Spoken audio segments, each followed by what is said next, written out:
اور جو لوگوں کو اکٹھا کر رہے ہو اور ان کے ہاتھ پر بیعت کروا رہے ہو، یہ سب کیا ہے؟ تو ہانی بن عروہ نے کہا کہ یہ سب تو میں نے کچھ نہیں کیا، مجھے تو کچھ نہیں پتا ہے۔ انہوں نے سرے سے سب کا انکار کر دیا کہ نہیں، ہمارے یہاں ایسا کچھ نہیں ہے۔ تو اس کے بعد عبید اللہ بن زیاد نے اپنے اس شامی جاسوس کو بلایا جو صبح شام وہاں جایا کرتا تھا،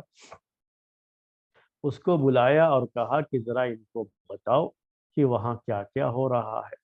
جب دیکھا ہانی بن عروہ نے اس شخص کو یعنی معقل کو، تب وہ سمجھ گئے کہ یہ جاسوس تھا اور یہ ہماری پوری خبریں لا کر کے یہاں پر پہنچاتا تھا۔ اب اس کے بعد جو ہے یہ ہانی بن عروہ کا معاملہ ہو گیا، مسلم بن عقیل کا بھی معاملہ ہو گیا اس طریقے سے، اور سب کا جو ہے سب کے سامنے سمجھ لیجئے کہ یہ چیز بھی واضح ہو گئی کہ یہ لوگ اندر اندر کیا کر رہے تھے۔ اس نے ہانی بن عروہ کو اس کے بعد ابن زیاد نے تھوڑی سختی برتی اس کے ساتھ، اور سختی برتتے ہوئے اس کے چہرے پر ایک جو ہے ضرب لگائی، اس کی ناک جو ہے ٹوٹ گئی اس کی وجہ سے، اور بھی جو ہے بہرحال اس کو تکلیف پہنچائی، انجری ہوئی۔ اس کے بعد اس کو قید کرنے کا حکم دے دیا کہ لے جا کر کے اس کو ایک گھر میں قید کر دیا جائے۔ یہ سب چیزیں ایک طرف ہوئی۔ اس کے بعد دوسرا معاملہ اب جو ہے مسلم بن عقیل کا تھا۔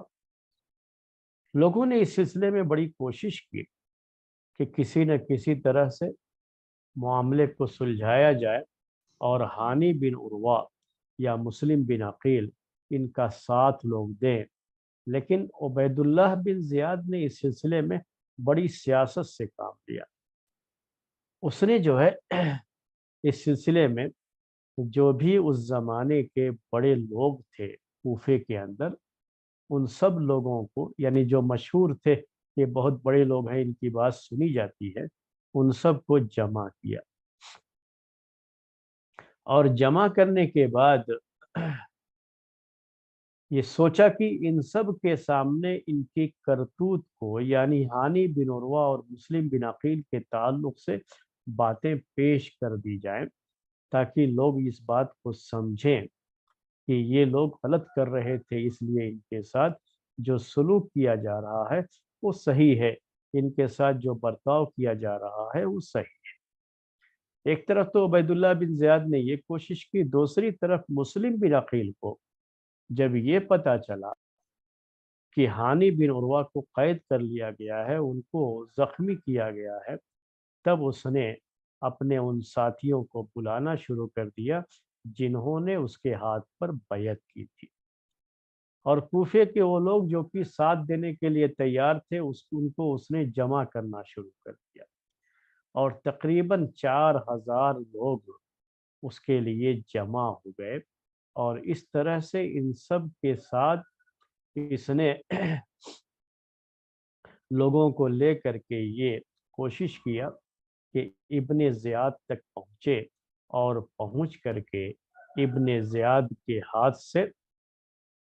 ہانی بن عروہ کو چھوڑائے اور ابن زیاد کے خلاف کارروائی کریں یہ لوگ۔ اتنی بڑی تعداد لے کر کے اس کے محل کی طرف یہ لے کر کے چلے۔ جب یہ لوگ وہاں اس کے محل کی طرف گئے تو میں نے ابھی آپ سے بتایا تھا کہ عبید اللہ بن زیاد نے بڑے بڑے لوگوں کو پہلے ہی سے اکٹھا کر رکھا تھا۔ اب ان سب کو کہا کہ جائیے آپ لوگ نصیحت کیجئے ان لوگوں کو بتائیے کہ آج اگر یہ لوگ میرے ساتھ یہاں کچھ کرتے ہیں یا ہمارے خلاف کچھ کرتے ہیں تو مسئلہ یہی ختم نہیں نہ ہو جائے گا۔ شام والوں کو پتہ چلے گا تو وہاں سے دوسری فوجیں آ جائیں گی، اور کب تک یہ لوگ اس شام کی فوج کا مقابلہ کر سکیں گے؟ یہ لوگ ان کا مقابلہ نہیں کر سکیں گے، اس لیے آپ جا کر کے ان کو سمجھائیے کہ یہ لوگ اپنے اپنے گھروں کو واپس چلے جائیں۔ اب چونکہ یہ لوگ بڑے لوگ تھے وہاں کے یعنی کوفے کے، اس طرح سے انہوں نے سمجھانا شروع کیا لوگوں کو، اور لوگوں کو حوالہ دینا شروع کیا